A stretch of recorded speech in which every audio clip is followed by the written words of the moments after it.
अस्सलाम वालेकुम, कैसे हैं आप सब? मैं अल्हम्दुलिल्लाह ठीक हूँ। आज मैं और मेरी दुनिया में मैं अपना पहला व्लॉग लेकर हाज़िर हूँ। हमारा सफ़र शुरू होता है पोर्तो रिकनाती से ब्राज़ीलिया तक का एक सफ़र, जो तकरीबन पोर्तो रिकनाती से ब्राज़ीलिया तक का जो सफ़र है वो 2 से ढाई घंटे का है। हम घर से तो वैसे प्लानिंग के तहत नहीं निकले थे।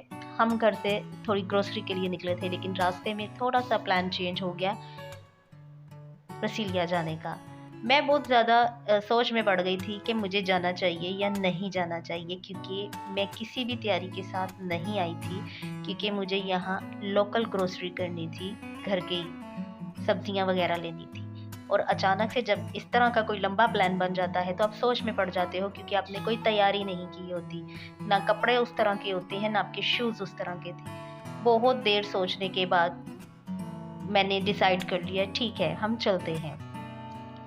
तकरीबन ढाई घंटे का ये रास्ता है। और अजीब बात ये है कि जाती दफ़ा ढाई घंटे और वापसी पे 1.5 घंटा क्यों लगा, मैं अभी भी ये बात सोच रही हूँ कि एक डिस्टेंस लंबा और एक छोटा क्यों। खैर, ढाई घंटे कैसे निकल गए पता भी नहीं चला। जैसे ही हम रसीलिया में एंटर हुए तो उसकी पार्किंग में ही बहुत सारे जो किसान थे वो अपनी वैन्स में सब्जियां, दालें, चीज़ वगैरह लेके वो बैठे हुए थे, क्योंकि ये एक ज़राई इलाका था, तो यहाँ पर बहुत सारी चीज़ें आपको फ्रेश वाली मिल रही थी। गाड़ी पार्किंग में खड़ी करने के बाद अब हम पॉइंट ढूंढ रहे थे कि रसीलिया में जो पॉइंट है वो किधर है। और मैं बार-बार अपने हस्बैंड को कह रही थी कि मेरे चप्पल ऐसी नहीं है कि मैं इतने पहाड़ों पे चढ़ सकूं इन जूतियों के साथ। लेकिन वो कह रहे थे हिम्मत करो, कुछ नहीं होता, लाइफ में थ्रिल ज़रूरी होता है। खैर, हम खुशी-खुशी आगे बढ़ते रहे और मैं ये वैन्स देख रही थी कि शायद हमारे काम की कोई चीज़ निकल आए, लेकिन ये सारी वो चीज़ें थी जो मैक्सिमम हमारे घर में मौजूद थी। गर्मी इंतहा की थी, क्योंकि ये पूरा इलाका पहाड़ों की चोटी पर है, तो इसलिए यहाँ पर गर्मी और सर्दी की शिद्दत ज़्यादा होती है। तो इस वक्त गर्मी बहुत ज़्यादा लग रही थी। हम क्योंकि फर्स्ट टाइम इस एरिया में आए थे और हमने सुना भी था कि यहाँ पर बहुत सारे चश्मे हैं और बहुत सारी उनकी ट्रेडिशनल चीज़ें हैं, जो पुरानी इतालवी लोग यूज़ किया करते थे, वो चीज़ें बहुत सारी हैं इस एरिया में। लेकिन हमें इस वक्त कुछ नहीं मिल रहा था, क्योंकि हमने एक डायरेक्शन ही गलत ले ली थी। हम थोड़ा-सा ऑपोज़िट साइड पे चले गए थे।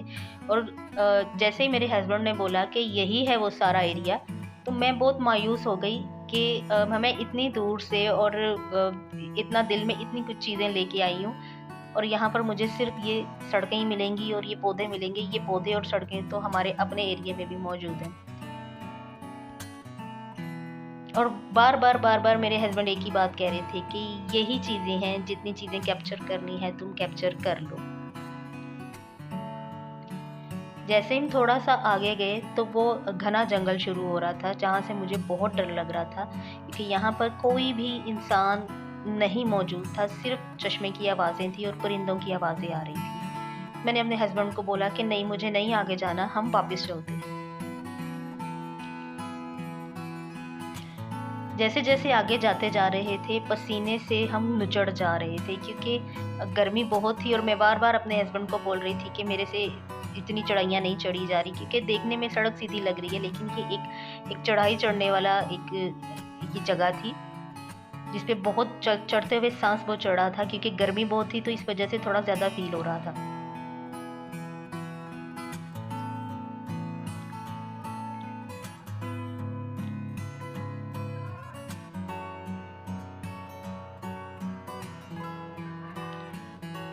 कुछ लोग पॉइंट की तरफ जा रहे थे और कुछ लोग पॉइंट से वापस होके आ रहे थे। क्योंकि मुझे इनकी ज़ुबान की समझ नहीं आती थी, मैं बार-बार अपने हस्बैंड को बोल रही थी कि इनसे पूछें चश्मे किधर हैं। वो बोल रहे थे कि मैं खुद जाके देख लेता हूँ।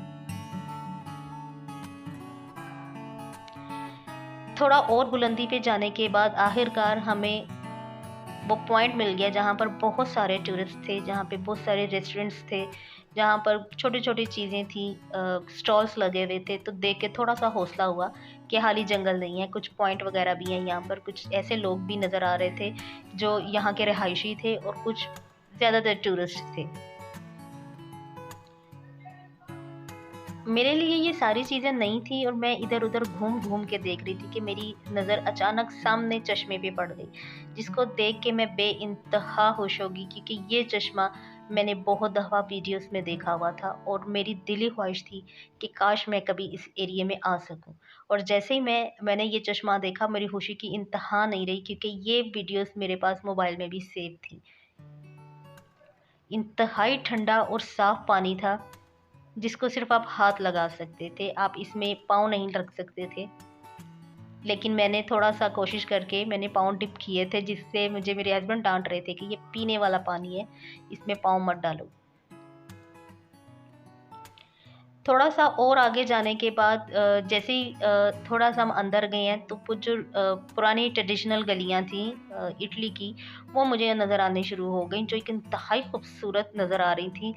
दोनों साइड्स पे एक साइड्स पे रहायशी इलाके थे, रिहायशी घर, और दूसरी साइड्स पे छोटे-छोटे शॉप्स थीं, जिसमें कुछ एंटीक चीज़ें थीं और कुछ खाने-पीने का सामान, लोकल सामान था। रेस्टोरेंट हर दूसरी गली में रेस्टोरेंट्स थे और बहुत ज़्यादा रेस्टोरेंट्स थे जो टूरिस्ट से भरे हुए थे।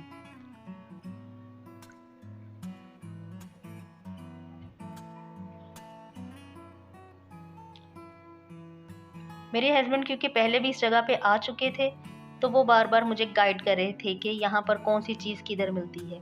गर्मी इतनी ज़्यादा थी, प्यास से मेरा बुरा हाल था। लेकिन थोड़ा-सा आगे जाने के बाद हमें एक जगह पे पानी नज़र आया, जिसे देख के मुझे बड़ी हैरत हुई कि ये जो जगह-जगह टैप वाटर थे, ये पानी नलके का पानी नहीं था, ये चश्मों का पानी था। जगह-जगह पे इन्होंने ये सारी चीज़ें बनाई हुई थी और यहाँ पर रेस्टोरेंट्स में भी मिनरल वाटर कहीं नहीं था, हर जगह यही वाला चश्मों का पानी मिल रहा था।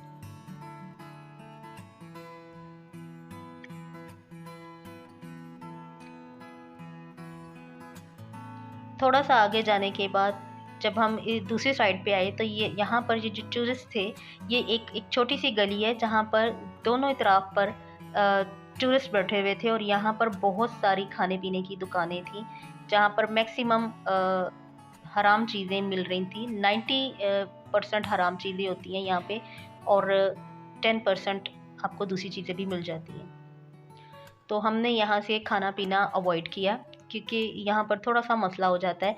अगर आपको खाने की चीज़ें हलाल मिल भी रही हों, तो इनके बर्तन, इनकी छुरियाँ, इनकी जो जितना भी इनका कटलरी चीज़ें हैं, जो सारी चीज़ें वो एक ही तरह की होती हैं, जिसमें हलाल और हराम दोनों सर्व किया जाता है। इस एरिया का सबसे खूबसूरत और प्लस पॉइंट मुझे चश्मों की आवाज़ लग रही थी, जो इंतहा ज़्यादा तेज़ थी और कानों को सुकून दे रही थी। ये जो लकड़ी की छोटी-छोटी बाड़ बनाई गई है, ये इंतहाई कदीम और पुरानी लकड़ी की बाड़ थी, लेकिन काफ़ी मज़बूत थी। हम काफ़ी एरिया घूमने के बाद हमने डिसाइड किया कि हम थोड़ा-सा और ऊपर बुलंदी पे जाएँगे और वहाँ पर देखेंगे कि वहाँ पर व्यू कैसा है और वहाँ पर मज़ीद ऊपर क्या है। क्योंकि सुनने में आया था कि जैसे-जैसे आप बुलंदियों पे चढ़ते जाते हैं, वहाँ पर कुदरती चश्मे, जो एक असली कुदरती हैं, जिसमें इंसानी हाथ नहीं है, वो जो कुदरत की तरफ से चश्मे होते हैं, वो वाले ऊपर मौजूद हैं। और क्योंकि चढ़ाई चढ़नी थोड़ी-सी मुश्किल हो रही थी, तो मैंने फिर अपने हस्बैंड को बोला कि मैं नहीं चढ़ पा रही हूँ। मैं बार-बार उनको बोल रही थी कि मैं इन चप्पलों में मैं नहीं ऊपर जा सकती। तो वो कह रहे थे कि कुछ नहीं होता, हौसला करो। और मैं बार-बार उनको कह रही थी कि मुझे ये इटली नहीं लग रहा, मुझे लग रहा है मैं बलूचिस्तान की किसी गर्म वादी में आई हुई हूँ, जहाँ पे पथरीले रास्ते हैं। एक टाइम आया था कि मैंने हार मान ली थी और मैंने बोला था कि मैं मज़ीद ऊपर नहीं जा सकती, क्योंकि ये चढ़ाइयाँ ख़त्म नहीं हो रही थी। मैक्सिमम 1 घंटा हम ऊपर चढ़ने के बाद भी चश्मे अभी मज़ीद दूर थे। तो फिर हमने वापस आने का सोच लिया।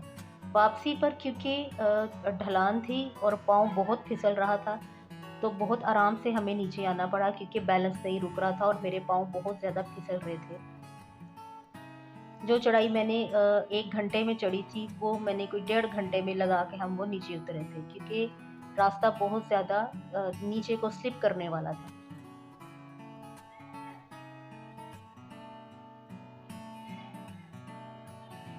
ओवरऑल देखा जाए तो इतनी गर्मी के बावजूद भी हमने फुली एन्जॉय किया, क्योंकि एरिया बहुत ज़्यादा खूबसूरत था और इतना ग्रीन था कि आंखें ठंडी हो रही थी। थोड़ा सा आगे आने के बाद यहाँ पर यहाँ का सकाफ़ती म्यूज़िक चलाया जा रहा था, जो सुनने में बहुत अच्छा लग रहा था। फिर हमें एक जगह नज़र आई जिसको बंद किया गया था। यहाँ पर वो तमाम चीज़ें पड़ी हुई थी, धागे से बनी हुई, जो पहले ज़माने में जो खड्डियाँ लगती थीं और वहाँ पर धागा हाथ से बनता था और फिर उससे कपड़े हाथ से बनते थे। ये शॉप उन्होंने वैसी की वैसी रख दी हुई है, लेकिन यहाँ पे अंदर आप नहीं आ सकते। बाहर से आप इसको विज़िट कर सकते हैं, आप इसके अंदर नहीं जा सकते।